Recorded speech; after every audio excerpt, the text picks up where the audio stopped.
bonsoir à tous, bienvenue à ZIEC. Et puis, pour ce hackathon, ça y est, c'est le moment de la démo et des présentations. Vous devez tous être hyper stressés. Alors, ne vous inquiétez pas, tout va bien se passer.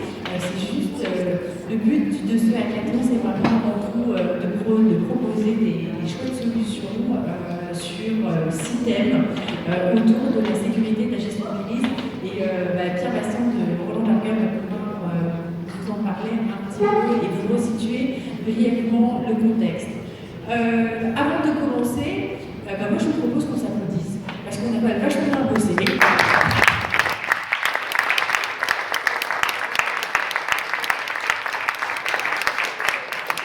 Et surtout qu'on a tellement bien bossé qu'il y a même certains d'entre vous et d'entre nous qui ont dormi ici. Même cette nuit, je crois qu'il y avait des gens qui dormaient par carte. Donc vraiment, bravo encore à tous pour votre implication et votre travail. Je voulais remercier vraiment chaleureusement les partenaires avec qui nous avons pu réaliser pendant cet événement. Donc le Luma avec Nathanaël, et là je ne me trompe pas de prénom, et puis Roland Berger avec Didier, J et surtout Pierre. Donc vraiment merci beaucoup. Et aussi...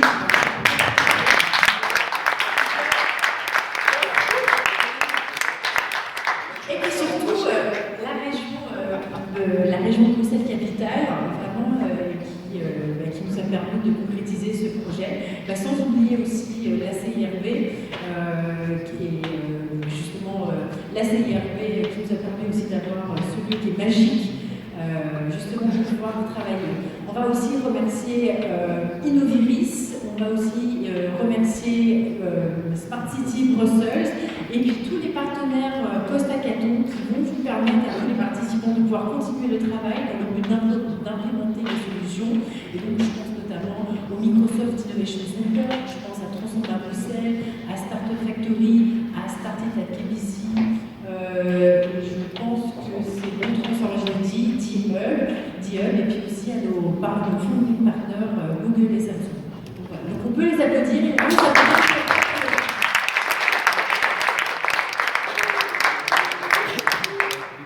Et maintenant, je vais passer la parole à Pierre. Remerciements également pour Bruxelles Prévention Sécurité et le centre de crise. Dernier remerciement pour Bruxelles Prévention Sécurité et les centres de crise qui nous ont proposé en fait, ces thèmes qui sont des thèmes d'intérêt sur lesquels eux souhaitent avancer et progresser à l'avenir, et puis qui ont également mis à disposition un certain nombre de coachs métiers tout au long du week-end qui, je pense, ont permis de faire grandir, mûrir chacun des projets. Eh ben, on peut les applaudir.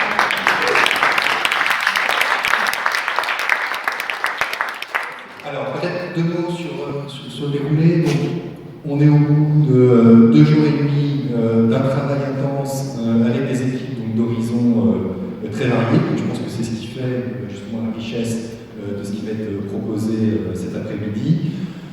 Ce que vous allez voir, c'est un concept, une maquette, et l'idée, c'est bien d'identifier ce dont on se dit c'est pertinent et ça vaut le coup de continuer à faire grandir et à développer ce projet pour le concrétiser.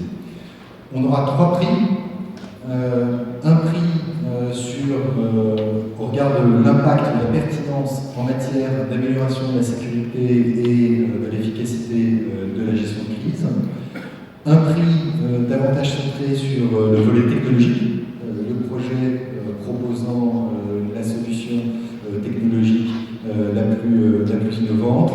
Et puis à toute remise de prix, il faut un coup de cœur du jury, donc évidemment un prix sur le coup de cœur du jury. 9 projets, je vous rappelle les règles, 5 minutes de pitch. Axel sera la montre. Il lève la main quand il vous reste 1 minute pour conclure. Et puis donc 5 minutes avec des champs questions-réponses avec l'ensemble des membres du jury qui sont au premier rang.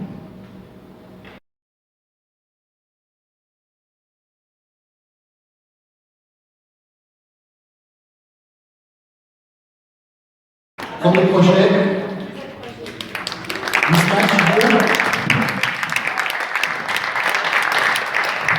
tous, merci les amis.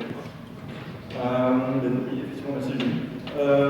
Il y a 3 jours, on s'est réunis, on ne se connaissait pas encore. Et vendredi, on s'est posé ensemble et on a fait un constat. Le constat est très simple. C'est qu'à Bruxelles, on est divisé. Les quartiers sont toujours très typés. Tout le monde le sait ici. Il y a les quartiers riches, les quartiers racialement typés, les quartiers pauvres. Et tout ça fait qu'on est divisé, on se parle, on a des a priori, des préjugés les uns sur les autres. Et finalement, ça entraîne des conséquences à plein de niveaux, le prix de l'immobilier à Bruxelles. Et sur le long terme, c'est une bombe à retardement et pour plein de raisons. Et notre but ici, c'est de résoudre ce problème. La façon dont on résout le problème, c'est de se rencontrer, tout simplement. Puisque si on reste tous dans son coin, on ne se parle pas, on ne se connaît pas, on reste sur nos préjugés, on reste utilisé, et ça ne fonctionne pas. Donc ce qu'on propose aujourd'hui, c'est une app de rencontre, comme vous en connaissez tous, Tinder, Meeting, etc. Sauf que c'est une app de rencontre inversée, puisqu'on rencontre ici le profil qu'on rencontre normalement jamais. Le principe est simple, c'est qu'à l'inscription, on va collecter des données avec l'accord de l'utilisateur via un login Facebook, via sa position dans la ville, via les flux open data de la région bruxelloise, pour essayer de profiler l'utilisateur et lui permettre de rencontrer la personne qui ne rencontrerait normalement jamais en restant dans sa ville. Puisqu'on sait aujourd'hui, les gens passent beaucoup de temps sur les réseaux sociaux, les gens restent dans leur bulle, les gens restent enfermés dans les idées qui leur sont complaisantes. Et à force de rester dans une bulle, il y a un sentiment d'abandon social.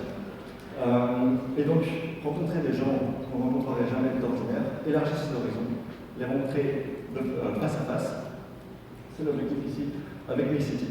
Et le tout dans une architecture intime et sécurisée, pas d'abus sur la vie privée, pas de revente de données, etc. Le business model, simplement, on va travailler avec les établissements dans la ville, les bars, les restaurants, et on va proposer aux utilisateurs de se trouver chez nos partenaires, qui vont avoir un verre de coca, un verre de bière un petit peu moins cher. Et de même, les établissements sont très heureux puisqu'ils auront de la clientèle en plus. Et au final, nous, on touchera évidemment une commission sur la surcharge. Notre utilisateur type, finalement, sont les jeunes entre 18 et 25 ans à Bruxelles. On sait que les jeunes passent en moyenne 2 heures par jour sur Internet tous les jours, ce qui fait un nombre énorme d'heures qui pourraient être dédiées si on y arrive à un travail sur la mixité sociale à Bruxelles.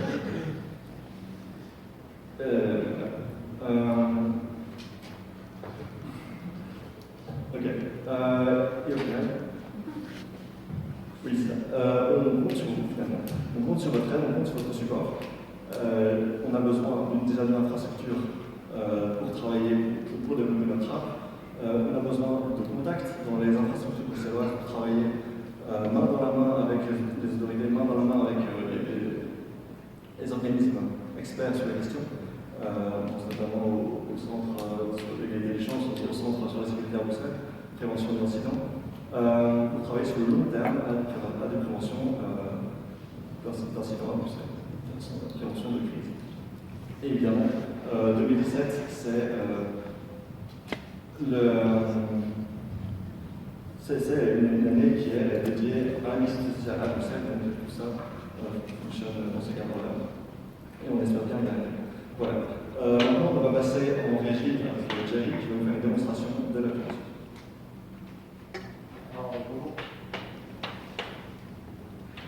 Alors bonjour tout le monde, moi c'est Jerry. Je suis designer dans notre appli qui s'appelle Mismatch. Et on vous montre en fait quand on n'a pas le temps de coder. Vous pouvez regarder l'écran. Quand on n'a pas le temps de coder, en fait on vous montre un concept qui est plus ou moins interactif et je vais vous montrer très rapidement les étapes de l'utilisateur pour arriver à se connecter et à se rencontrer avec les gens. Donc, voilà la page d'accueil. On se connecte avec Facebook, ok. On met son nom, Mickey Mouse, on met son password. Après, on se connecte.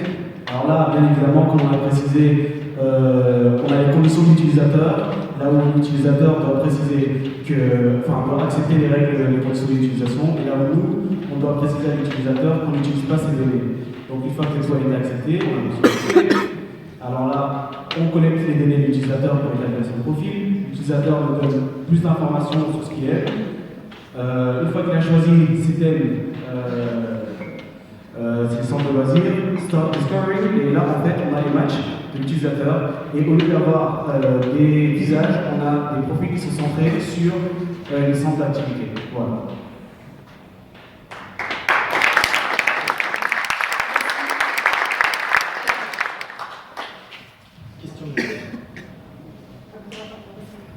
Question du jury. Oui. Hello Guillaume. Petite question, j'ai peut-être loupé une séquence, mais le lien avec la sécurité et la gestion de crise. Oui, alors, le challenge 5, en fait, c'est un travail sur la prévention à long terme pour empêcher les crises sur le long terme. Et donc, on pense que simplement ce genre de travail pour aider à l'unicité au sein de la ville permet de réduire le désespoir, la confusion, etc. Permet d'éviter sur le long terme les crises. D'accord, donc vous êtes attaqué au challenge 5. Ouais. Autre question. Juste une petite remarque du jury. Peut-être pour les présentations, si vous nous dites à quel challenge vous êtes attaqué, pour nous après ça sera plus simple d'en discuter. Bonjour, je vais demander ma question en anglais, mais tu peux répondre en français. You told us that you want to target people through restaurants and bars and so on. Is that right?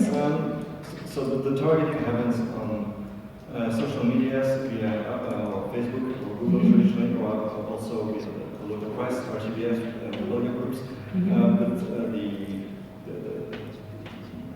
places, the restaurants, the bars I mentioned, that's actually part of the revenue model, where we partner with them in order to gain some revenues. Okay.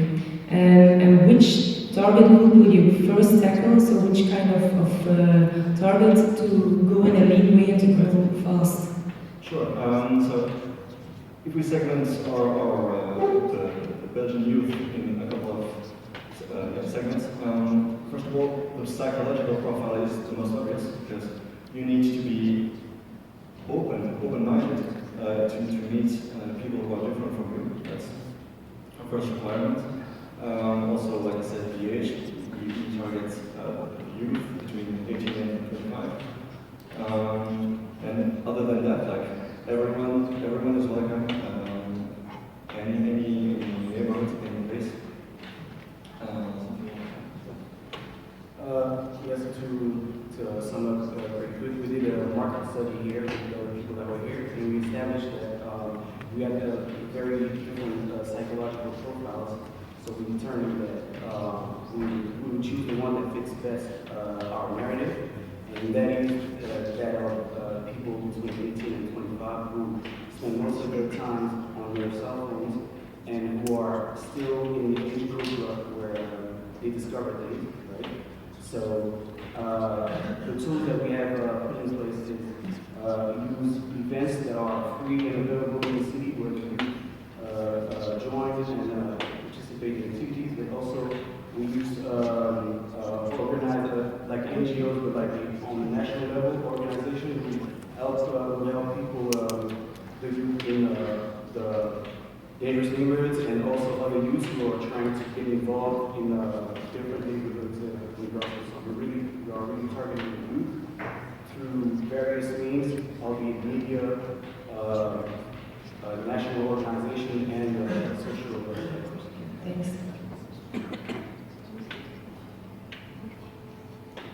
Dernière question.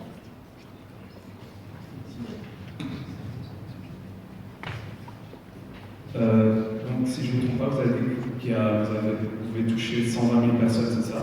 120 000 users, si j'ai bien vu. Il y a 120 millions de jeunes à Bruxelles, c'est la cible. Ça, c'est votre cible. C'est la cible la plus large possible imaginable. D'abord, il faut aussi. Ok, donc c'est quoi le plan d'attaque? Pour Le plan d'attaque pour pour activer ces 120 000 utilisateurs? La presse, les réseaux sociaux, un targeting précis. On va aussi travailler avec les autorités, on espère travailler avec les autorités régionales, gouvernementales, fédérales, pour peut-être dans le but de travailler pour cette unicité dans la ville, travailler main dans la main avec eux et potentiellement avec la contribution de leur part. Ok, merci. Et je veux juste préciser également que si chaque personne qui utilise notre app devient aussi un instrument quelqu'un qui va parler de notre app de manière motive, donc créer une espèce de cercle vertueux, parce que je pense que c'est vraiment un concept derrière lequel beaucoup de gens vont se retrouver, mais pas forcément les premiers target qui ensuite eux-mêmes targetent. Ok, merci beaucoup.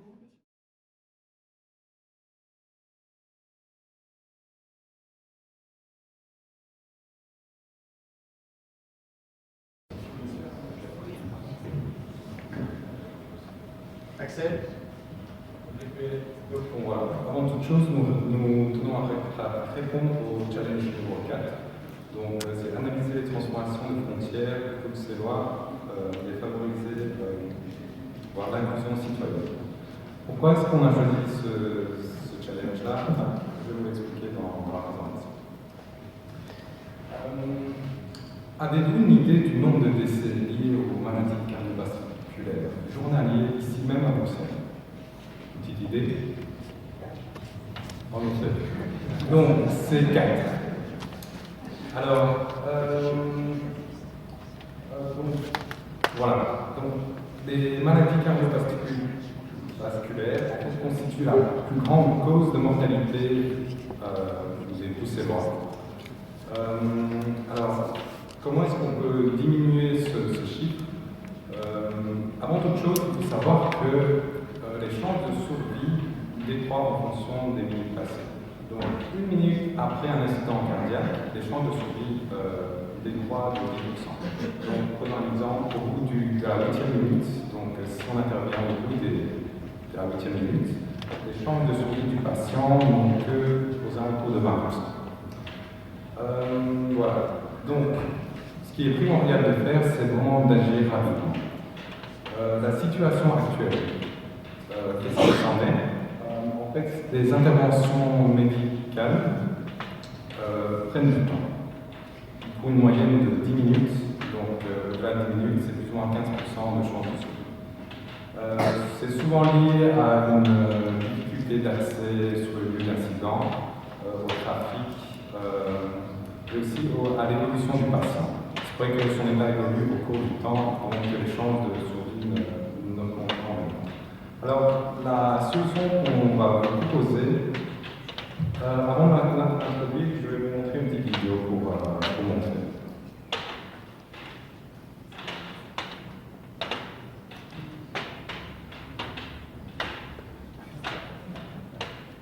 Voilà, là, on appelle le 112.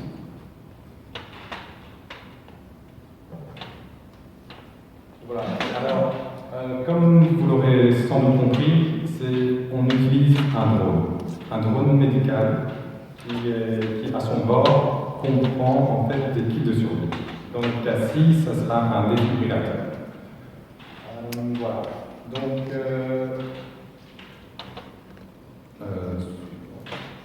ok, voilà, ça c'est un modèle assez imaginé de notre drone. Donc, pourquoi est-ce qu'on a choisi un drone? Il n'y a pas cette limitation en fait spatiale de se perdre son temps dans les embouteillages, ou bien au feu rouge, même si on peut les dépasser en ambulance. C'est pour ça qu'on a choisi l'espace aérien, pour vraiment atteindre au plus vite le patient qui a besoin d'être intervenu. Donc, alors, pourquoi est-ce qu'on a choisi un drone également pour sa vitesse d'intervention, justement? Donc, il faut savoir qu'une couverture d'un drone, selon notre estimation, est de 150 km². C'est plus ou moins la superficie de Bruxelles. Donc, imaginez 4 drones en stand-by, prêts à intervenir. En fait, ces 4 drones peuvent sauver, avec beaucoup de probabilité, une vie, même plusieurs, si on a de la chance. Donc, Alors, c'est pour qui? C'est pourquoi? Et comment est-ce qu'on va réaliser ça? C'est pour nous, c'est pour des personnes comme vous, comme moi, des personnes qui ont envie d'essayer cette nouvelle technologie, ce nouveau service. Mais avant toute chose, il faut savoir que c'est un service complémentaire. Donc, par un canal de distribution qui est la mutuelle, on va inclure dans un package d'assurance vie, de maladie, d'incident. Donc, ce sera en partenariat, par exemple, avec le 112 qui dispatchera les drones au lieu d'incident. Bien sûr, il y a un coût lié à l'utilisation de drones de ce service. Nous avons pensé à des frais d'abonnement qui est sur le long terme, des frais d'intervention également qui sera payé à chaque intervention. Étonnamment, avec notre estimation, voilà, nous avons dès la première année une marge d'exploitation qui est de 7 000 €, qui est un peu, c'est une statistique. Donc voilà. Notamment les coûts liés à ce projet, c'est les employés, les bureaux, les infrastructures IT, etc. Et les revenus souvent sont liés à l'abonnement et aux interventions. Et dans le long terme, c'est que nous, on voit comme... Donc, dans le long terme, nous allons inclure d'autres moyens d'action. Par exemple, avec des drones d'intervention plus rapides ou plus ciblés, des incendies pour des sauvetages en milieu maritime. Et voilà. Donc, à long terme, je pense qu'il y aura quand même un impact assez important sur les interventions. Voilà, merci.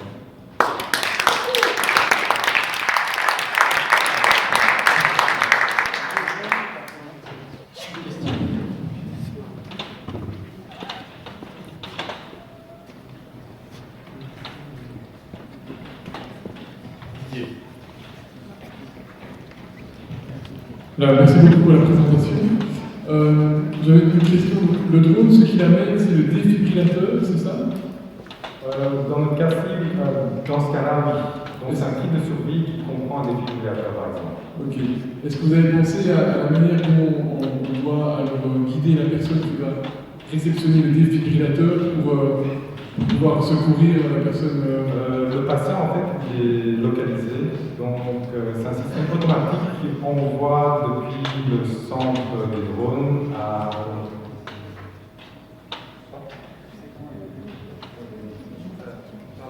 Vous voulez dire comment utiliser des défibrillateurs? Voilà. Qui l'utilise et comment est-ce qu'on l'aide? Donc, si on appelle son dos, c'est qu'il y a quelqu'un qui est près du patient, qui est capable d'utiliser le matériel. Donc, il y a soit une mission téléphonique, donc avec le drone, soit par téléphone, s'il y a toujours contact avec son dos. Il y a aussi un web, comme il y a des défibrillateurs qui se vendent en magasin, il y a moyen d'avoir une explication plus claire, précise. Il y a aussi moyen d'inclure une vidéo. Ça dépend vraiment du modèle. Et quelle est votre idée à ce stade? Vous pensez pourquoi? Personnellement, pour la phase test, je mettrais plutôt une vidéo car pour moi c'est plus clair et donc il y aura quand même un écran de contrôle sur le drone. Donc autant l'utiliser. Pour répondre aussi à cette question, comme vous avez vu, en fait, il y a des possibilités d'évolution à l'avenir. Et d'un point de vue technique et technologique, même d'un point de vue du coût, c'est pas très élevé. On pourrait très bien faire en sorte que dans le drone, il y ait un genre de téléphone où il serait en contact avec une ambulance qui arriverait sur les lieux. Donc ça, c'est un peu de la prospection, mais d'un point de vue technique, c'est très simple à faire. Merci. Deuxième question.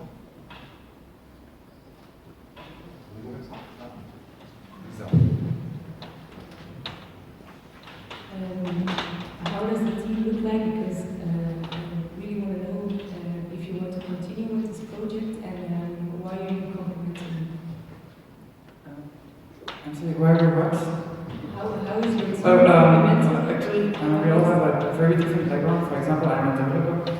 He did chemistry in his university. You also did development in high school. He's a Chinese translator at the moment, so we're really different, and I think we can reach really different kind of people. We all have our own use in the team actually. So I can, for example, manage the IT team and stuff, and he can, for example, Charles, we which is a telephone, can be in contact with Chinese people to develop the drone, because you have to build them, and you have to find a place to build them, and China is actually one of the most used places to build stuff. So we really have different backgrounds, and I think we're complementing each other very well. How many years do you think that it will take before we can really realize the project? We did actually, there's going to be a test phase, obviously, because we have to test to see if it works. But I think after 2 years, we can really start to experiment and really aim for bigger targets.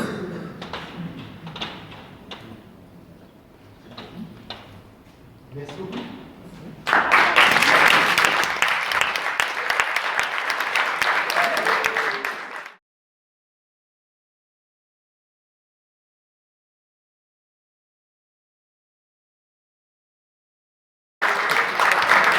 Troisième projet, Yasser et son équipe. Plateforme Yasser. Ça C'est vrai, c'est l'occasion maintenant. Donc Yasser, plateforme React. Donc, bonjour tout le monde, donc, je rappelle mon nom, je m'appelle Yasser et j'ai travaillé avec mon équipe sur le projet React. En fait, on permet aux gestionnaires de crise de diffuser de manière centralisée des messages d'alerte via des canaux de communication alternatifs. Donc, à quelle problématique on répond exactement? Tout d'abord,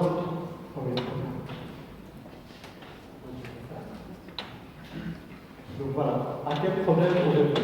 Pour répondre à cette question, je vais faire le parallèle avec les événements du 22 mars, parce que ça parle à tout le monde. Qu'est-ce qui s'était passé? Il y avait deux problèmes de communication qui sont proposés. Voilà. Le premier problème, c'est l'efficacité de la communication. Donc, est-ce que la communication, l'information arrive vers la cible? Et le deuxième problème, c'était la rapidité. À quelle vitesse l'information arrive vers la cible? Et on a remarqué que lors de ces événements-là, au niveau d'efficacité, ça a manqué. La communication a manqué d'efficacité parce que les canaux de communication étaient trop classiques et n'étaient pas adaptés. Par exemple, les journaux publiaient des articles un peu sur tout et n'importe quoi. Ça disait tout et son contraire. Donc, au niveau de l'efficacité, les gens, par exemple, qui se trouvaient à l'heure où l'attaque a été menée à Malbec, comme moi, qui se trouvaient à Arbois, ces gens-là n'ont pas eu l'information. Moi, personnellement, je ne l'ai pas eu parce que comment le centre de crise s'y est pris, il a communiqué via les canaux classiques. Et quand tu es dans le métro, il n'y a pas la télé, il n'y a pas la radio. Au niveau de la rapidité, pareil, l'information n'arrive pas assez vite. Imaginez maintenant si la communication était centralisée et que dès qu'il y a eu l'attentat à l'aéroport, des mesures avaient été prises au métro, parce qu'on sait que la communication était mauvaise même entre les gérants du métro et le fédéral. Pour continuer, au niveau de la solution, qu'est-ce qu'on propose? Donc, pour revenir sur l'événement des attentats, imaginez maintenant s'il y avait une seule interface qui permet de manière centralisée diffuser une information et que cette information atteigne le plus rapidement possible tous les citoyens. Ça serait très intéressant et c'est le but de React. Le but aussi, c'est de fournir une interface. Donc, qu'on fournisse, que les gestionnaires de crise, quels qu'ils soient, fournissent l'information qu'ils veulent, un message, un type d'incident, etc. Et que ce soit traduit et modulé pour tous les canaux de communication. Donc, par exemple, sur quel canal on va travailler actuellement? On va travailler sur Twitter, les affiches publiques, la période de qui font partie des affiches publiques, et de Bluetooth que ce groupe-là va expliquer plus tard. Donc, c'est quoi Twitter? C'est pas juste publier un message sur Twitter. En fait, on voudrait identifier des gens qui ont par exemple beaucoup de followers, des stars, des personnalités publiques. Ces personnes-là vont nous donner accès à leur compte via l'API de Twitter. Et au moment de communiquer une information, on va communiquer une seule fois, ça va être diffusé sur tous les comptes qui nous ont autorisés. Du coup, on va vite atteindre un peu tout le monde. La deuxième thématique, c'est l'affichage public. Donc, il dit affichage public, dit des affiches dans le métro, dans les tunnels, etc. Et les panneaux publicitaires. Donc, typiquement, c'est les JC déco. Admettons, il y a quelque chose à de Beaucaire, mais on voudrait que les gens qui se trouvent sur place qu'ils reçoivent une information. Par exemple, on passe, on voit sur les affichages dynamiques, aller à, je sais pas, à la bourse par exemple, que en fait les gens soient redirigés.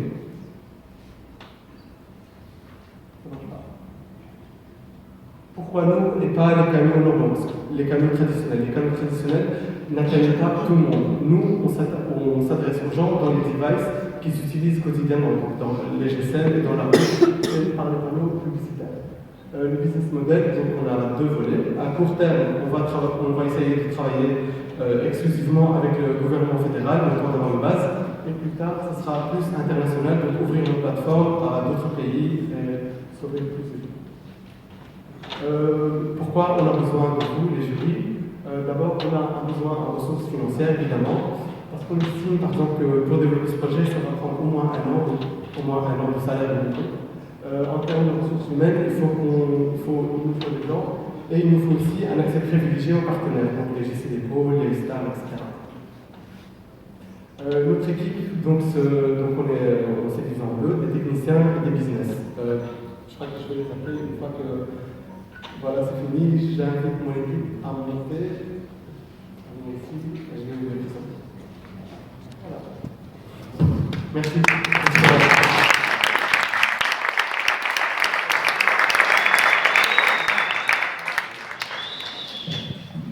C'est un manque de batterie, ça.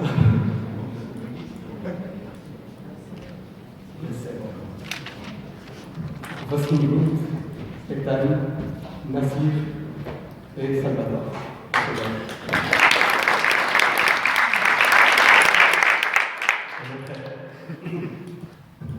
Des questions? Vu que ça concerne un peu ce sur quoi nous on travaille, donc moi je m'appelle Benoît, je travaille au centre de crise avec Antoine que vous avez sûrement rencontré. Votre projet me semble très fort d'un projet qui est maintenant, qui existe. Par contre, je pense que vous avez identifié des canaux complémentaires. Est-ce que, dans votre réflexion technologique, et je ne suis pas un technicien, donc est-ce que vous avez envisagé que ces canaux complémentaires, que ce soit Twitter ou les panneaux publicitaires, puissent s'intégrer dans BiAlert? C'est le but. À terme, c'est le but, c'est en fait vous offrir une passerelle vers des canaux de communication auxquels vous n'avez pas accès. Et ce sera ça le but à terme. C'est l'intégrer en Belgique à BiAlert, peut-être à l'extérieur, donc internationalement, peut-être à d'autres plateformes. Alors j'ai eu une réflexion par ce que vous avez mis, l'ouvrir après à d'autres niveaux internationaux ou privés. Ça va me poser un souci dans un autre sens, c'est que pour alerter la population sur ce genre de situation, il faut qu'on ait leur confiance et il faut qu'on bypasse parfois certaines règles de vie privée pour pouvoir leur donner la bonne info. S'ils savent que cette application va être utilisée à des fins privées, ils ne vont peut-être pas collaborer. En fait, peut-être pas tous les canaux seront disponibles pour les privés, mais certains uniquement. On peut imaginer par exemple dans un carrefour où on entre, il y a quelque chose, il y a un QR code par exemple, qui permettrait au magasin d'obtenir l'autorisation d'afficher de la publicité par exemple, mais juste localement. Après, on répond juste à certains défis qui ont été proposés. Maintenant, si, entre guillemets, la violation du droit privé est malheureusement fait par erreur par notre app, ben, on s'excusera, mais là, à l'heure actuelle, c'est pour plus aider la population et le centre de crise. Comme l'a dit mon collègue à la présentation, il y a eu un énorme problème au 22 mars, et on espère ne pas revivre ça, suite à un manquement de communication entre deux grosses sociétés bruxelloises, c'est-à-dire Elastid et le centre de crise apparemment. Mais de toute façon, le développement, la mise en place sera en coordination avec les acteurs, juridiques, etc. Normalement, ça ne devrait pas poser de problème. Ne vous inquiétez pas. Vous pensez que ça vous prendrait combien de temps faire un prototype de base Qui fonctionne sans problème. 6 mois. 6 mois. Ouais. Ok, merci. Il faut prévoir des mesures de traduction, d'adaptation. Il faut parler un peu avec tout le monde. Voilà. D'accord, merci.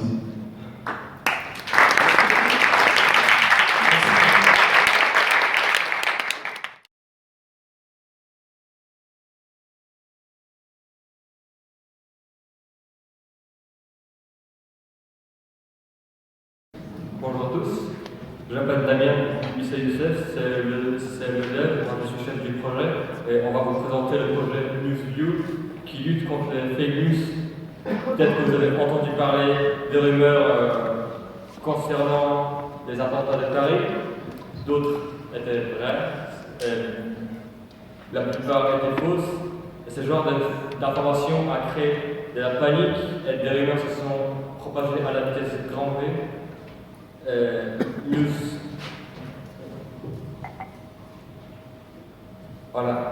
NewsView vous propose une solution basée sur deux axes, la contextualisation de l'info et signaler l'information.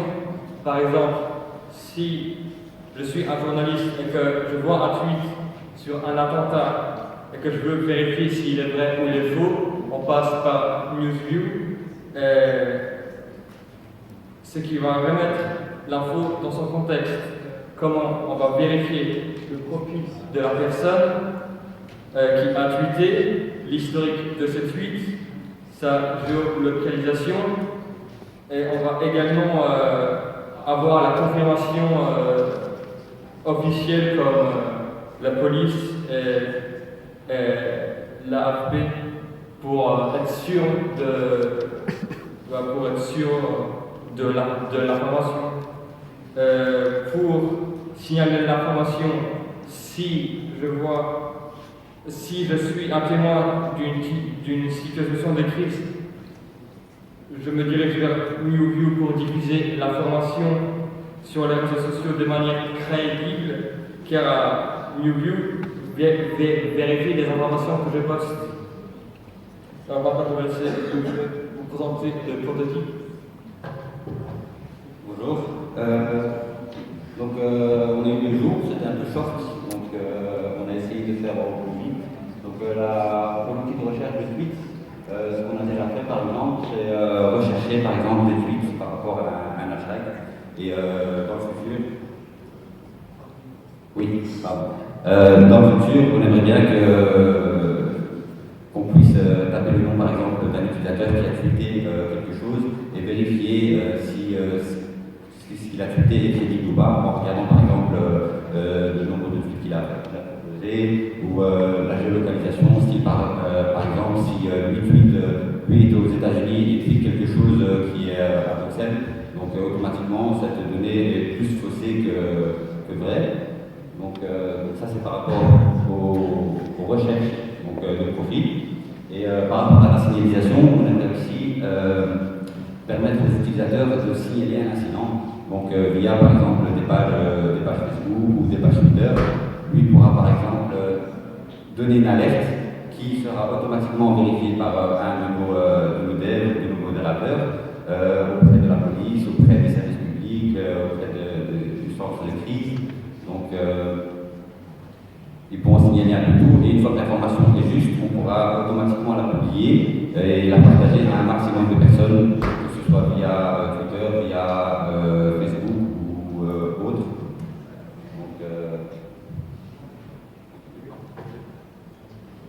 Donc nous avons besoin de vous pour créer les partenariats, échanger les informations facilement, ce qui nous permettra d'avoir une database efficace, tout simplement. Voilà, je demande à mon équipe de venir sur scène pour que je déploie.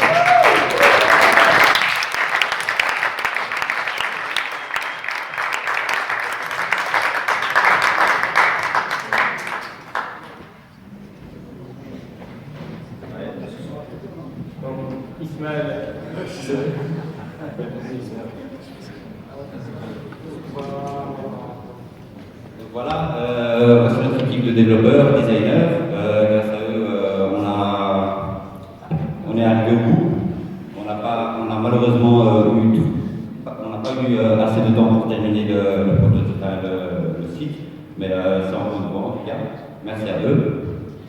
Bravo.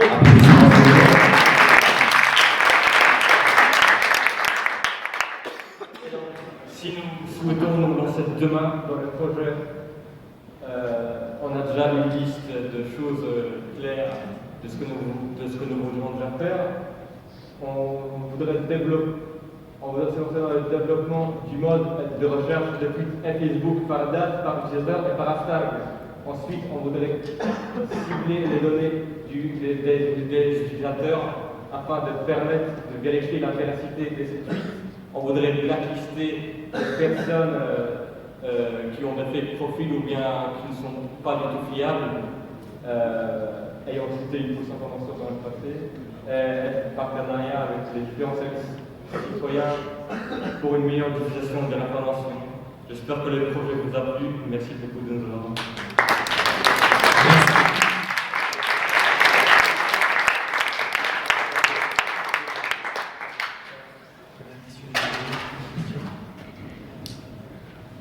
Bonjour, pouvez-vous nous indiquer comment vous voyez les revenus de votre société? Revenus, comment vous allez gagner de l'argent? Nous n'y avons pas pensé, franchement. Pour nous, c'est plus une plateforme de partage d'informations, donc citoyenne. On pourrait par exemple dans le futur faire payer le fait de rechercher des informations. Donc si une personne peut par exemple utiliser notre outil de recherche pour cibler, pour voir qui poste, quand il a posté, ce service deviendra peut-être payant à l'avenir, une fois qu'il sera développé au maximum. D'autres questions? Est-ce que vous envisagez ça comme une app ou comme un site web? Pour le moment, c'est un site web où malheureusement il n'y avait que des développeurs web, mais l'application arrivera si on continue le projet. Et c'est vrai que les personnes pourront plus facilement télécharger l'application et se renseigner directement via l'application de tout ce qui se passe. Ok, et vous, je vous conseille, j'ai déjà entendu parler de certaines applications similaires, pas du tout comme la vôtre, un peu différentes. La seule chose que j'entends aussi, c'est que ça prend beaucoup d'énergie quand on télécharge une telle app. Ça demande beaucoup de moyens, donc si vous développez ça, faites très attention à la quantité de batterie qui est nécessaire pour un smartphone. Merci. Oui, j'ai une petite question. Vous aviez parlé aussi du fait qu'il fallait modérer le site pour trier un petit peu les messages. Comment est-ce que vous voyez ça pratiquement? Parce que ça me paraît être un coût important. On peut faire ça, on peut l'imaginer de plusieurs façons. Donc, une fois qu'on a une information, par exemple, on pourrait par exemple envoyer des mails aux autorités, aux médias par exemple, pour qu'eux nous confirment l'information.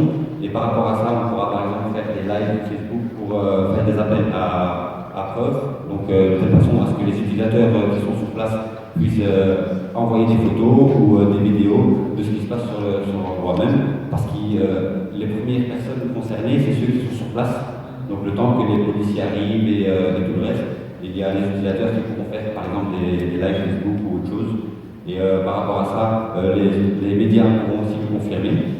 Et une fois que la police confirmera bien sûr, c'est à ce moment-là qu'on pourra diffuser l'information de telle façon parce que les gens puissent savoir que cette information est véridique. Et plus, en tout cas, est vraie à 99%.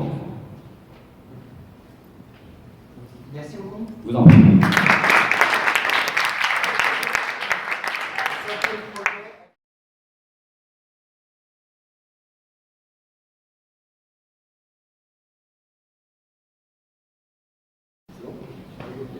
Bonjour, moi je suis Loïc et avec mon équipe on a choisi de mettre en place un projet qui s'appelle AlphaCast. Alors c'est pas une app, c'est pas un site, c'est une technologie qu'on a mis en place. On a utilisé des choses qui existent déjà, qui sont déjà dans nos téléphones, que l'on utilise au quotidien pour régler un problème qui d'après nous est très important, notamment en cas de crise.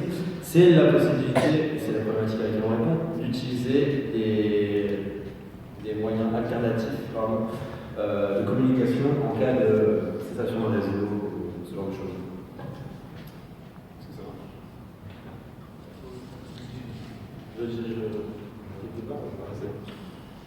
Donc voilà, donc on a en cas de crise, en cas d'attentat terroriste ou d'autres choses, des incendies gigantesques, voilà, des incidents comme le 29 mars dernier, on est confronté à deux problèmes qui vont freiner les services de secours et mettre en danger énormément de vies. Le premier, c'est le manque de réseau, c'est la fermeture du réseau et donc le fait de ne pas pouvoir transmettre d'informations à des groupes spécifiques. Par exemple, imaginons que vous êtes gare du Midi, un attentat terroriste se passe dans la rue face à la gare du Midi, vous êtes les services de sécurité, vous avez une envie, c'est que les personnes dans la gare restent dans la gare et évitent d'être confrontées à l'extérieur aux terroristes. L'idée, c'est de pouvoir toucher ces personnes qui sont dans une zone géographique bien définie, en étant sûr que même si le réseau saute, etc., on arrive quand même à les toucher. La deuxième chose, c'est qu'on a réalisé que lorsque les réseaux étaient saturés, on arrivait quand même à avoir quelques personnes, 2 sur 200, voire 2000 personnes, qui arrivaient quand même à avoir légèrement assez de réseau pour avoir une information. Et là, il y a un deuxième problème qui se met en place, c'est que ces personnes vont transmettre l'information qu'ils ont, mais le téléphone arabe faisant son travail, on va se retrouver avec une info qui va être détournée et parfois va complètement faire l'inverse de ce qu'on voulait. Alors, notre objectif, il est simple. Nous avons tous dans nos poches des téléphones, pour la plupart des smartphones, 99% des gens ici ont des smartphones, j'ai envie de dire même 100% si vous êtes dans un hackathon. Et l'idée, c'est qu'on est tous, à notre échelle, des relais potentiels d'information. On a tous du Bluetooth sur nos téléphones. L'idée, c'est quoi? C'est de capitaliser sur les quelques personnes en cas de cessation de réseau qui vont réussir à avoir l'information. Donc ces personnes vont recevoir par des canaux classiques un message validé par les centres de crise, donc c'est un message officiel avec des informations bien spécifiques. Ces quelques personnes dans la foule vont recevoir ce message, et ce message a un algorithme qui va permettre de déclencher automatiquement le Bluetooth et envoyer par Bluetooth un message à toutes les personnes autour dans un réseau de 30 mètres carrés. L'idée, c'est quoi? C'est un peu comme une attaque de zombie. Une personne va être mordue et ça devient exponentiel. Elle mord, et la personne qui a le message, évidemment, devient à son tour un alpha qui va lui aussi transférer le message, etc. Donc ça, c'est pour la partie technique. À quoi ressemble du coup la notification que vous allez recevoir? Donc c'est exactement ce genre de notification. Donc vous avez votre téléphone et vous allez avoir un point d'exclamation avec attention, vous devez faire attention à Ibrahim Mazari, ce genre de choses. L'idée c'est vraiment encore une fois, comme on le disait, on n'a pas inventé l'eau chaude, mais on a envie de détourner quelque chose qui existe déjà, et d'après nous, c'est ce qui est plus facile à mettre en place, plus efficace, et surtout, il n'y a pas besoin de modifier les habitudes d'utilisation des utilisateurs. C'est-à-dire qu'ils n'ont rien à faire, sans le savoir, ils deviennent un relais d'information ultra importante. Quels sont les partenaires avec lesquels on espère pouvoir... Quels sont les partenaires avec lesquels on espère pouvoir travailler à la suite de ce hackathon? Le centre de crise, on espère pouvoir justement implémenter la technologie qu'on a développée avec eux, parce que sans eux, évidemment, la technologie ne sert à rien. Évidemment, on pourrait imaginer une utilisation mercantile et aller voir du privé, mais nous, personnellement, on n'était pas là pour ça. Et ensuite, on aimerait pouvoir se rapprocher des Google, Apple, etc., pour que la technologie soit d'emblée mise dans les téléphones et que ce soit plus facile pour notre technologie d'avoir lieu, en fait, de transférer le message, notamment avec Samsung.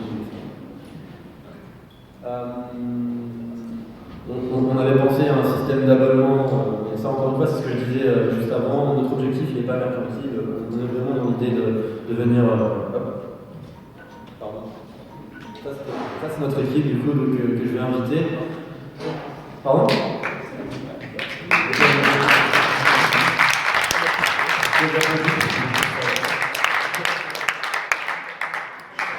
Et alors, on a un peu dépassé, mais le temps que je vais faire tourner en fond, donc notre slogan c'est Spread the Word, et en fond je vais vous faire tourner la vidéo qui vous montre comment on reçoit les notifications.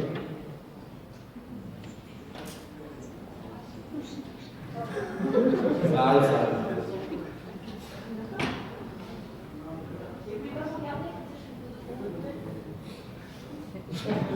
La vidéo, voilà, vous recevez les notifications via le Bluetooth. On voulait le faire au début ici et faire en sorte que vous receviez tous par Bluetooth Info. Mais c'est un peu compliqué à mettre en place. Déjà que le PowerPoint est galère. Merci beaucoup.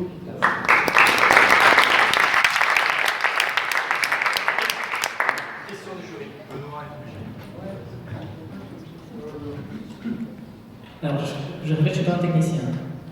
J'envoie un SMS, le SMS active le Bluetooth et envoie le message à toute personne, tous les appareils qui se trouvent dans la même zone géographique. Précisez-moi la technologie qui est derrière. En fait, on ne va pas utiliser le réseau SMS étant donné que c'est parmi les premiers réseaux à être saturés. C'est qu'on part du principe où sur un quai ou à un endroit donné, il y a d'office une personne, voire même, enfin d'office une personne en tout cas, qui aura une connexion Internet. Et c'est un des réseaux qui n'est en général pas saturé. Du coup, la personne reçoit l'information, donc l'information par le réseau Internet, que ce soit Wi-Fi ou 4G. Et tu reçois quoi comme message par Internet? On lui envoie la notification, donc lui-même la reçoit. Et d'office, ça active le Bluetooth en fait, et ça la propage à tous les devices qui sont aux alentours, qui eux-mêmes continuent à propager. La première personne qui reçoit la notification doit à la base donner son accord pour recevoir cette notification ou pas? Non, mais en fait, ouais, on a discuté un peu avec des profils juristes, et on nous a dit en fait qu'à partir du moment où il s'agissait de la sécurité de tout un chacun, la protection de la vie privée n'était pas forcément à prendre en compte étant donné que c'est d'un intérêt public en fait. Je veux juste préciser, on a changé la loi télécom en décembre dernier pour pouvoir faire cette technologie, pour pouvoir faire cela, mais il n'y a que l'outil BLR qui peut le faire actuellement en Belgique. Il n'y a pas de souci au niveau de la vie privée. Okay. La question est de dire, votre solution m'intéresse, mais je veux juste savoir si les gens doivent s'inscrire dans un système, ou bien si on pousse un message via Internet, peu importe, et puis ça s'active automatiquement vers les autres. En fait, notre ambition, en fait, c'est que déjà, c'est pas une application à installer ou à télécharger. C'est un service en fait qui tourne en background sur le device. On a pour ambition d'être implémenté directement sur le device. Donc, c'est tout l'intérêt d'avoir un partenariat avec Google et les opérateurs téléphoniques. Il faut d'abord que ce soit implémenté sur les devices. Ou bien aujourd'hui on peut le faire. On a une démo qui tourne, concrètement on a une application, mais notre but c'est pas de faire une application que les gens téléchargent, mais d'avoir un service en fait qui est inclus dans les devices. D'où l'intérêt des sponsors et des autres. On peut le faire. Juste une chose qu'on a oublié de dire, c'est que l'avantage de Bluetooth, c'est qu'un étranger qui n'a pas de roaming recevra, lui, l'information ne sera pas mise à l'écart.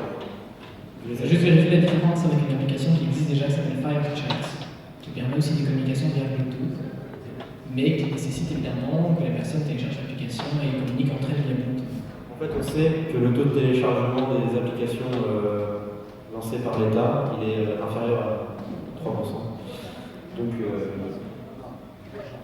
ouais, les applications de en règle générale, moi personnellement, je ne sais pas combien de personnes dans la salle ici ont des applications du service public. La Steam, non, mais pas la Steam. Voilà.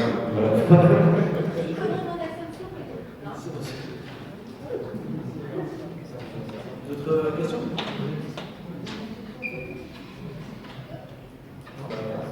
Merci beaucoup.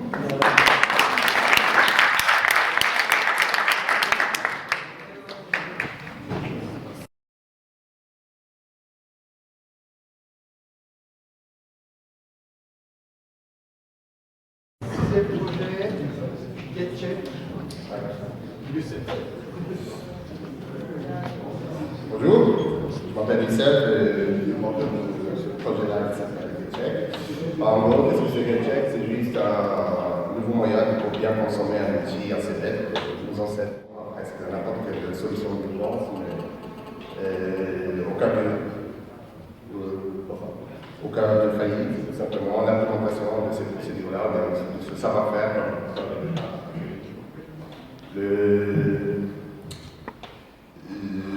Tout simplement dans le but de booster au maximum l'efficacité de notre intervention, de réduire au maximum le risque d'avoir des erreurs. Et ça nous permet, parce que tout simplement aussi, il n'y a pas de moyen assez simple d'organiser. d'organiser, de bien organiser dans un seul département, bien entre collègues, des procédures à suivre dans certains cas précis. Dans ce cas-là, je prends l'exemple typique des pilotes et copilotes qui, pendant chaque vol, ils doivent avoir avec eux à portée de main des manuels gigantesques pour chaque cas précis. D'ailleurs, même Garmin, le plus grand équipementier d'avionneurs au monde, a commencé à implémenter des checklists digitales au lieu d'avoir des manuels à portée de main. Voilà. Et qui utilisent déjà maintenant des checklists dans leurs tâches quotidiennes. Je prends, enfin, les checklists, c'est tout simplement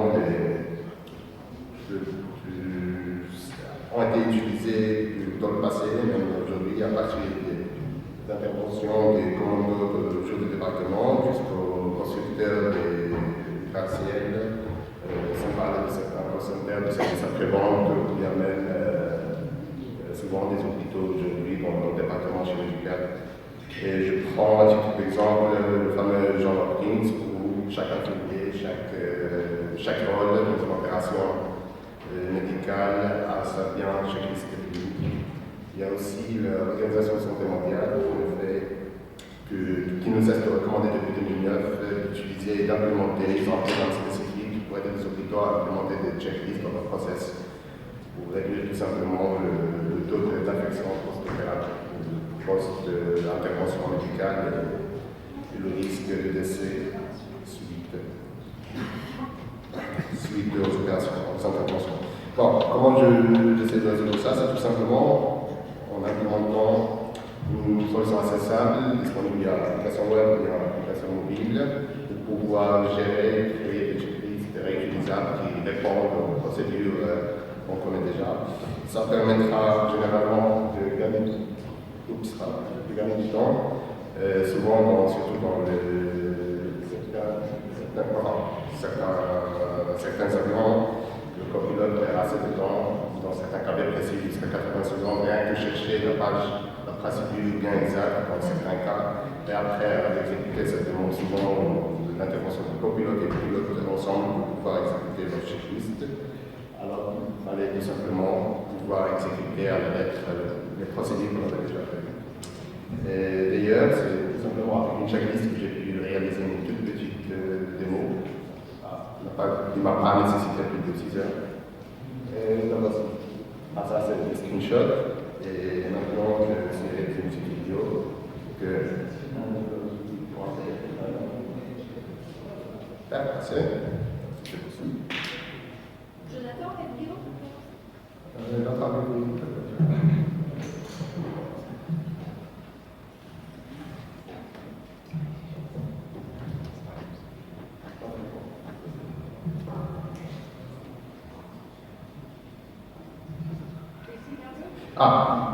Là, c'était juste pour le process que je n'ai pas fait, c'était tout simplement la possibilité de création de compte et la partage entre collègues. Mais sinon, ici, c'était la possibilité de créer une nouvelle checklist. Et celle-là, je l'avais téléchargée tout simplement du site de la Croix-Rouge suisse. La première chose, comment pouvoir réagir dans le cas où il y a un incident qu'on rencontre. Et pour pouvoir. Jonathan, s'il te plaît. Alors, est-ce qu'on pourrait venir au slide? Voilà.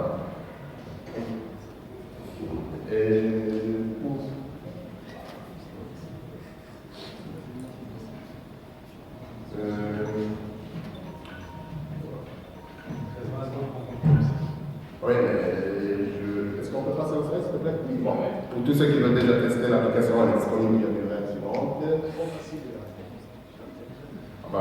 C'est assez simple, comme ça on va passer en mulet. Et sinon, on passe aussi aux questions, si vous en avez.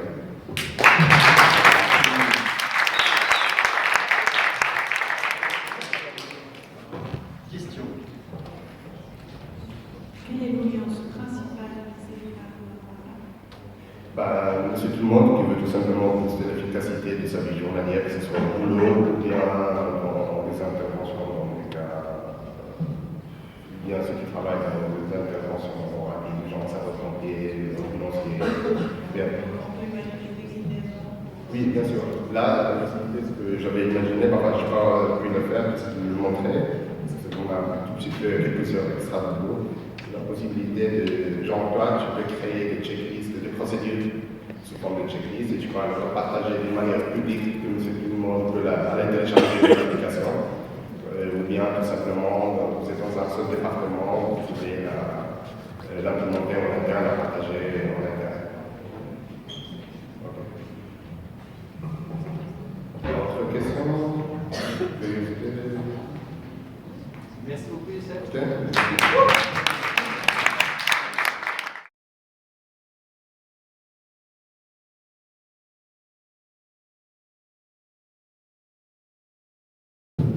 Bonjour, je m'appelle Hamza.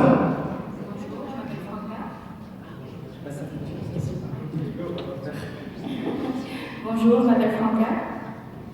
Voilà, notre application s'appelle HelperMe.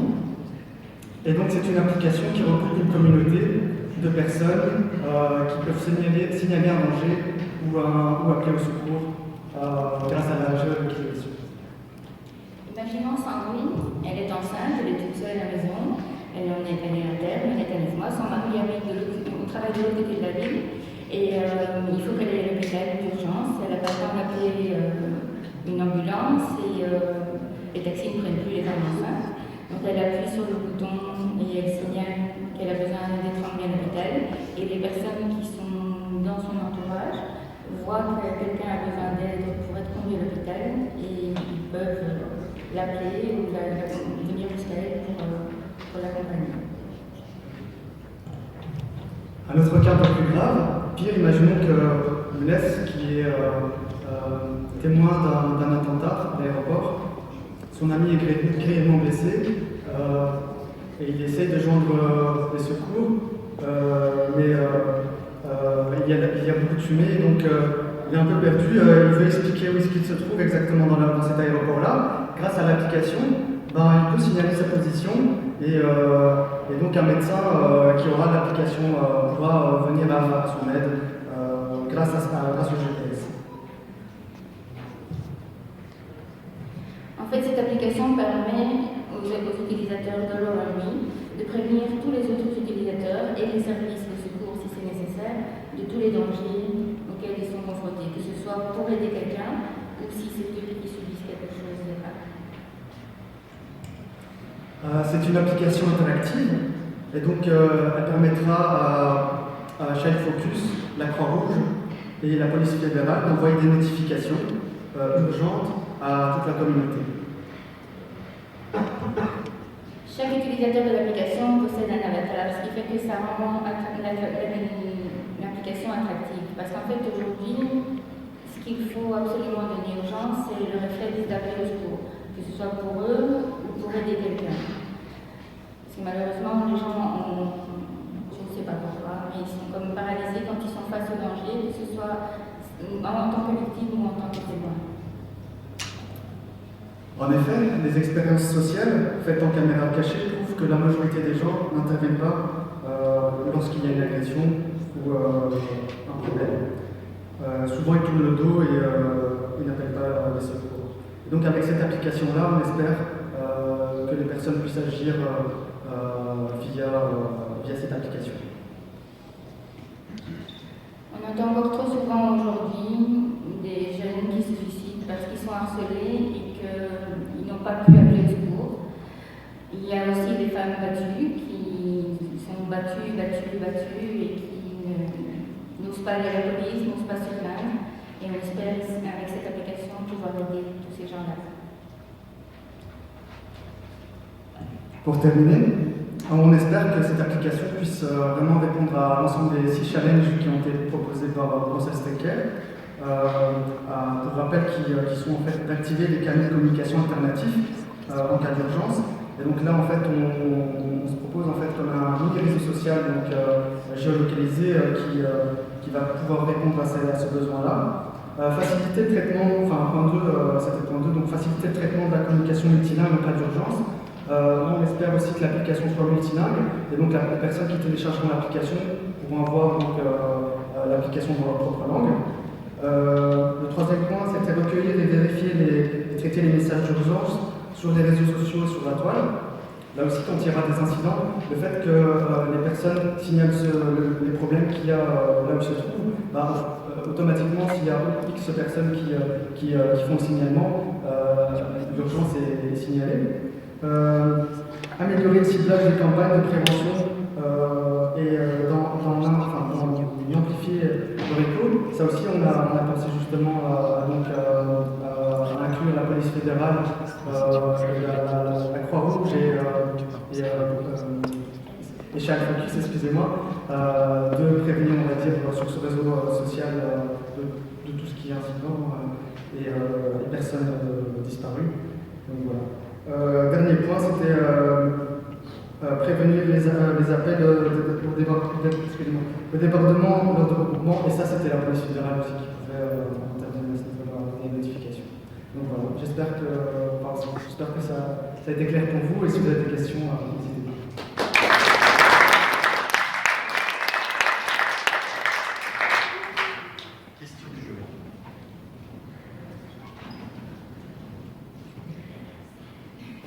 What's your go-to-market strategy? Can you repeat, please? What's your go-to-market strategy? Comment est-ce que tu vas...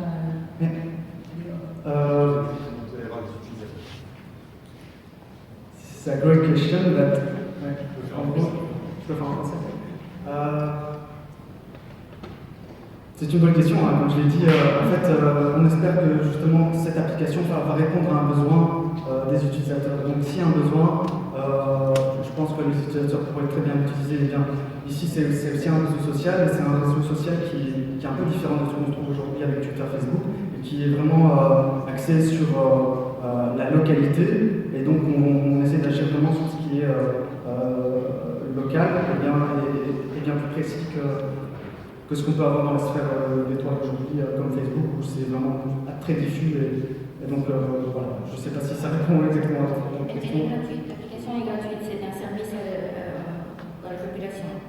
C'est pas dans un but lucratif, c'est entièrement gratuit.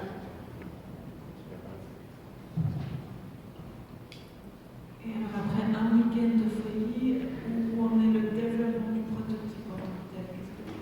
Qu'est-ce que vous avez fait? Alors malheureusement, moi, j'ai pu être là qu'aujourd'hui avec Franca. Et donc, pour répondre, en tout cas, il n'y a pas encore de prototype à ce jour-là, mais pour répondre à votre question, c'est des technologies qui existent déjà aujourd'hui, qui sont facilement, on va dire, qu'on peut acquérir facilement aujourd'hui avec les API de Google. Il y a même Waze qui existe aujourd'hui et qui ressemble beaucoup, on va dire, à ce projet-là. Mais là, c'est plus axé pour les automobilistes. Donc Waze, je suppose que tout le monde connaît. Donc c'est une application GPS de navigation qui est aussi, on va dire, qui offre aussi ce genre de possibilités-là, de la cartographie. Et on avait pensé aussi avec des incidents, etc. Et je pense qu'il faudrait pas plus de 6 mois pour pouvoir avoir un prototype déjà bien abouti. Pour info, je suis web développeur. Normalement, on a déjà eu des projets auparavant qui ressemblent plus ou moins sur ce genre de choses. Et ça prenait pas autant, beaucoup de temps pour pouvoir créer ce genre d'application. Merci beaucoup. Merci à vous.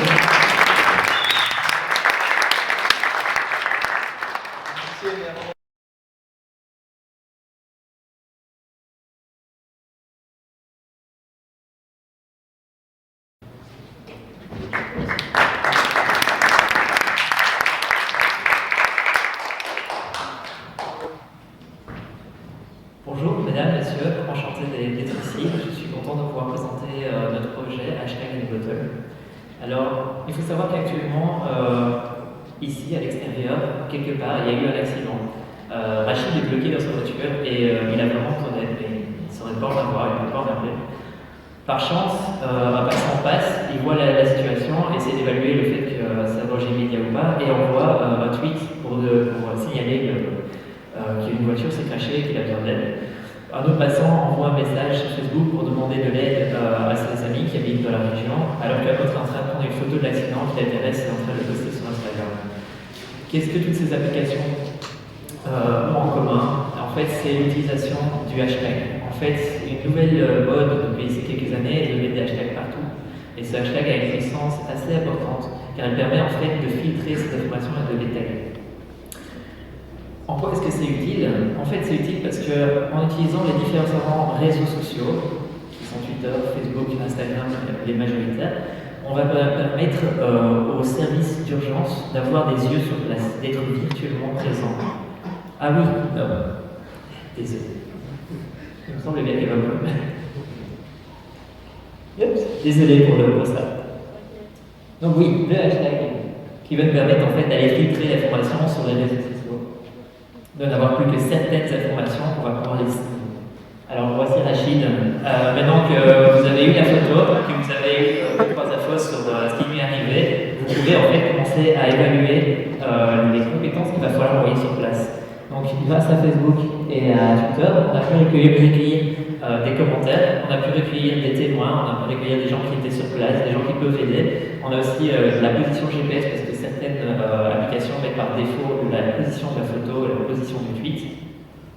Et ainsi, on peut faire un rapport détaillé de ce qui se passe depuis notre ordinateur et pouvoir dire qu'il ne faut envoyer qu'une ambulance, que ce n'est pas grave, apparemment Rachid va bien et qu'il n'y a pas besoin d'outils pour aller démonter la porte. Alors, après, une fois que ce rapport a été établi par la personne derrière notre application, il a la possibilité de voir le timeline de ce qu'il a enregistré précédemment et de pouvoir le partager, les statistiques, quand c'est arrivé, ou qui a partagé ça, et de l'envoyer à son boss ou à son dirigeant, à son responsable via l'adresse email. L'idée est de ne pas partager à la communauté ce qui est arrivé, mais de faire un rapport détaillé pour aider les services d'urgence. Et donc, en quoi notre application est nécessaire pour les citoyens? Elle est nécessaire parce qu'en fait, elle n'existe pas, ou en tout cas très peu ici en Belgique.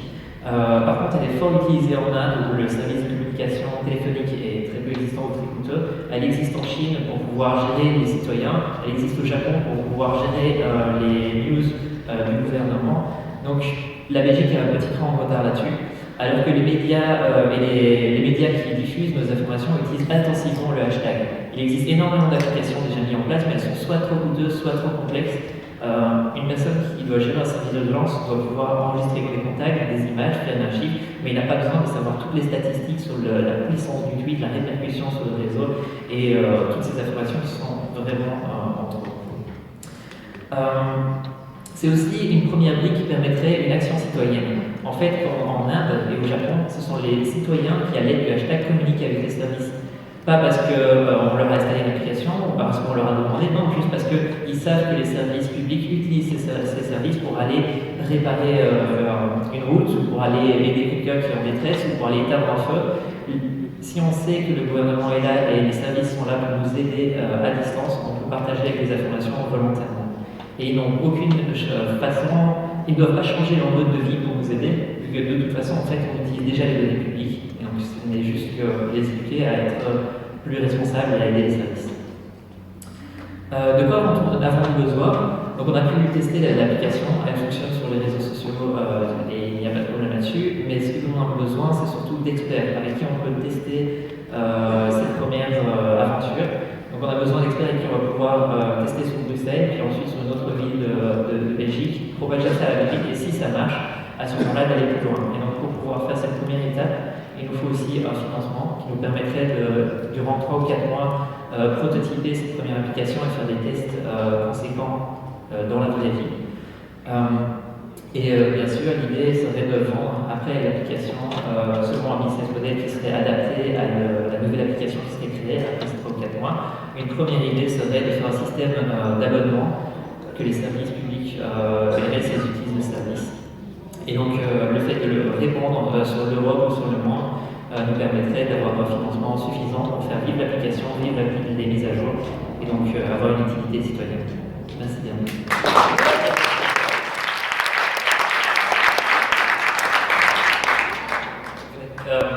L'équipe de monter sur scène. Et donc voilà, est-ce que des questions? J'espère qu'il y en a. Est-ce que chaque incident génère un hashtag spécifique? Non, donc l'idée c'est de permettre aux services qui utilisent de l'application, d'essayer de filtrer les informations et de vraiment trouver cet hashtag spécifique. Parce qu'en fait, actuellement, si jamais on met un hashtag SOS, il y a le feu à Molenbeek, c'est un accident qui a besoin d'un pompier. Si personne ne prévient, le truc, ça s'envenime et là on a besoin des pompiers. Par contre, si quelqu'un met hashtag il y a le feu à Molenbeek, c'est la fête, c'est pas Twitter qu'on veut savoir le filtrer. Notre application permet à une personne lambda de pouvoir filtrer ses messages et de pouvoir enregistrer les contacts et les messages qui sont importants sur l'ordinateur et ensuite de le partager à son responsable. Donc on ne demande pas aux citoyens de faire aucune action, on lui demande juste d'être citoyen et nous on observe les données en fait. Est-ce que du côté autorité, c'est Facebook, peu importe, il doit identifier une série de hashtags de thèmes qui alors apparaîtront sur son écran quand on utilise des hashtags similaires. Parce que c'est vrai qu'au moment même, on va mettre un mot-clé qui sera du moment, quoi. Mais si on met allez, il y a des systèmes de filtre de monitoring automatisés, il en existe plusieurs. Le problème qu'on a souvent avec notre système, c'est qu'on a trop d'informations et si on met alerte à la bombe, on va recevoir plein de messages. Donc, quelle est la différence avec votre système? Alors la différence, c'est qu'ici on utilise un système fort interactif et on va utiliser un ensemble de mots-clés, un peu comme une régulière expression pour les programmeurs, c'est-à-dire qu'on va dire on aimerait bien un SOS dont il y a un autre hashtag qui est associé par exemple accident de voiture ou incendie. Maintenant l'idée c'est de filtrer, d'avoir des premiers filtres comme ça qui nous permettent de prioriser les tweets à regarder ou les Instagram ou les Facebook à partir de ces hashtags et de pouvoir filtrer manuellement ces tweets. C'est-à-dire qu'on va prendre un tweet et l'éloigner. Si on voit quelqu'un qui parle de Hello Kitty, on va simplement prendre ce contact et le mettre dans la liste des personnes à ignorer pendant un certain temps. Parce qu'il aura peut-être besoin d'aide plus tard, mais pour le moment on n'a pas besoin. Et on va pouvoir comme ça, en utilisant des outils qui vont nous permettre de passer de filtre en fil et de cibler les contacts intéressants et non intéressants, avoir un flux qui va s'adapter à la situation. Si on recherche beaucoup d'images de feu, on pourrait par exemple utiliser plus tard l'API WhatsApp pour détecter l'image de feu sur l'image partagée et donc vraiment commencer à vraiment cibler le feu. Je ne sais pas si ça répond à la question. Il y a un être humain qui va... C'est ça, donc il y a un premier filtre qui est l'IA, qui est là pour assister l'humain, mais c'est l'humain qui fait un peu comme dans Tinder. Cette image-là ne convient pas, c'est la non, c'est la non. Par contre, celle-là, elle m'intéresse, je la stocke dans ma base de données. Ce contact-là a l'air d'être un témoin, il faudrait peut-être savoir le contacter via Twitter, via Facebook, parce qu'ils ont aussi des chats, ces systèmes. Ça nous permet d'être sur place, d'aller demander l'aide si on a besoin, et aussi de voir ce qui se passe sur place sans y aller. Donc, Autre question? Alors, petite information complémentaire pour ceux qui feraient des recherches et qui voudraient faire la même chose que nous. Nous, on a passé tout le week-end à surtout expérimenter la possibilité de le faire, pour voir si techniquement c'est faisable. On a fait une implémentation qui se connecte à Twitter, Instagram, Facebook via PHP et via C# ou Unity. Donc, on a essayé de faire une expérience avec le web, une expérience avec une application Unity. On a une démo ici, mais on n'a pas pu la mettre en place à temps pour la présentation. Et l'information qui est assez importante, c'est le service Facebook et le service Instagram donnent ce genre de service, ce genre de possibilités, mais sous condition. Donc il faut avoir une permission. Il faut aller directement les contacter et leur faire une demande. Donc c'est pas un truc qui est accessible à tout le monde. Il y a chose à savoir si jamais, parce que je vois que beaucoup de groupes ont travaillé sur ce sujet-là. Donc voilà. Et donc c'était le petit moment geek. Merci.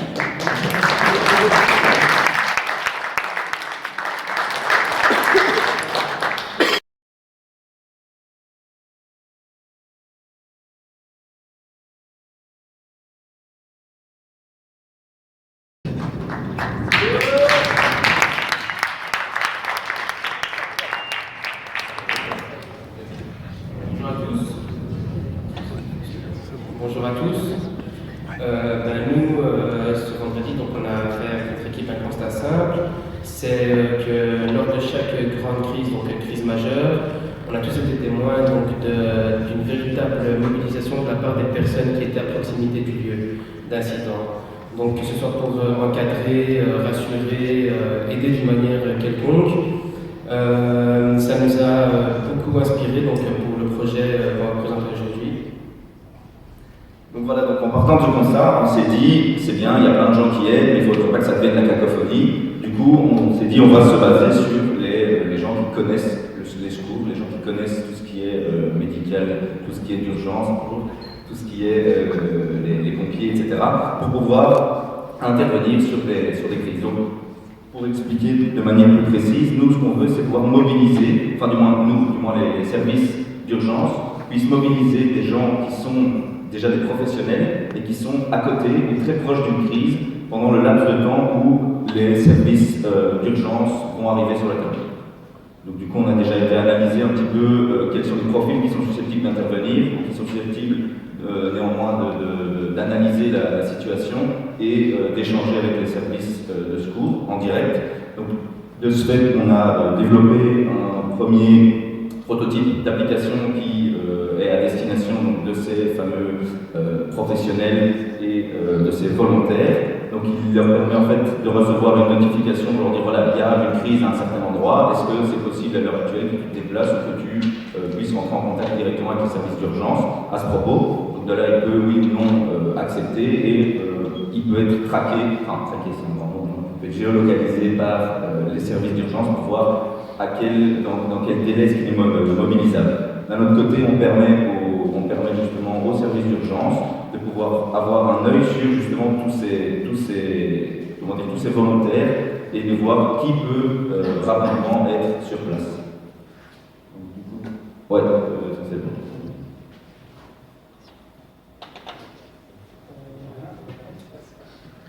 Ah oui, attends pour moi. Voilà, c'est l'équipe donc, qui est constituée de designers donc, qui ont permis donc, de vraiment rendre l'interface fluide et ergonomique. Ensuite, nous avons donc, des 3 développeurs qui ont permis donc, de faire une plateforme d'administrateurs et une appli que des clients. Et nous avons donc l'équipe de communication donc, qui est tout ce qui est stratégie de business donc, à suivre, etc. Et donc pour ce projet, nous comptons sur une levée de fonds donc, de 40 000 €, 45 000 € comme vous pouvez voir, on arrondit,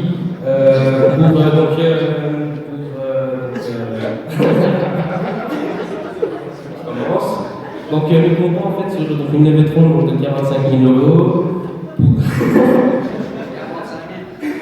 45 000 € pour pouvoir avoir les frais de développement de la plateforme, mais aussi notre coût le plus élevé, c'est de pouvoir tenir du lead, donc d'avoir des gens qui sont nos cibles, donc de pouvoir analyser qui sont ces cibles, de leur faire les conscientiser à venir sur l'application, sur la plateforme, et de 3, pouvoir créer une vraie interaction entre ces professionnels et les urgences qui ont tous leurs protocoles et tous leurs services, tout ce qui est déjà prévu. Ensuite, on a les 6 mois de développement d'un MVP qui est plus que fonctionnel, c'est-à-dire qu'on a déjà pensé à toutes ces fameuses interactions avec les services d'urgence et les professionnels. Et enfin, donc 12 mois pour pouvoir avoir une base de volontaires assez solide pour pouvoir le présenter dans d'autres types d'utilisations dans d'autres pays. Ah oui, et donc du coup, fatalement, ces partenaires potentiels pour pouvoir attirer tous ces bénévoles dans le secours, c'est tous des partenaires qui sont directement par exemple, on pourrait demander à la Croix-Rouge, donc pour tout ce qui est bénévole donc de la Croix-Rouge, de leur demander s'ils souhaiteraient être bénévoles dans notre projet. Merci beaucoup.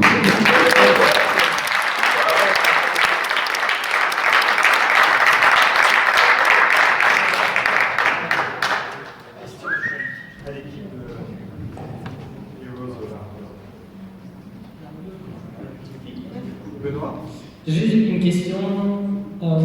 La collaboration entre volontaires et citoyens volontaires qui ont certaines capacités qui peuvent aider et les professionnels, elle est super importante. Donc c'est clair qu'on va devoir se diriger vers ça de plus en plus. Ma question c'est qui active et qui aussi coordonne un petit peu, parce qu'on risque d'avoir parfois dans certaines situations d'urgence, on qui pose plus de soucis qu'autre chose pour les vrais professionnels. Donc voilà, qui active et comment vous avez coordonné un peu cette équipe de volontaires? Donc du coup, c'est fatalement une question qu'on s'est posée directement.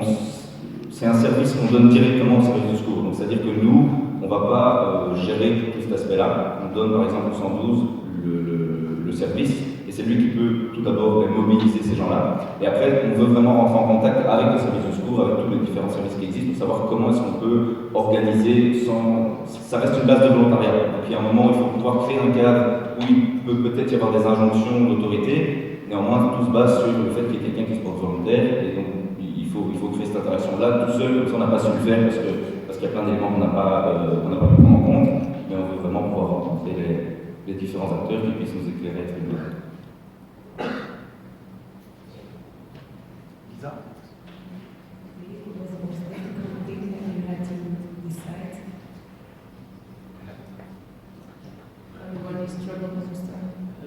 We spent a whole day just to decide the name of the application.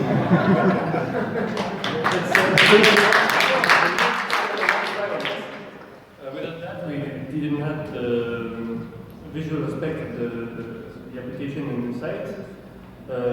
Otherwise, we spent the first day on the brainstorming to decide the project, and later we separated the work in development and communication, so we could be autonomous each on our side.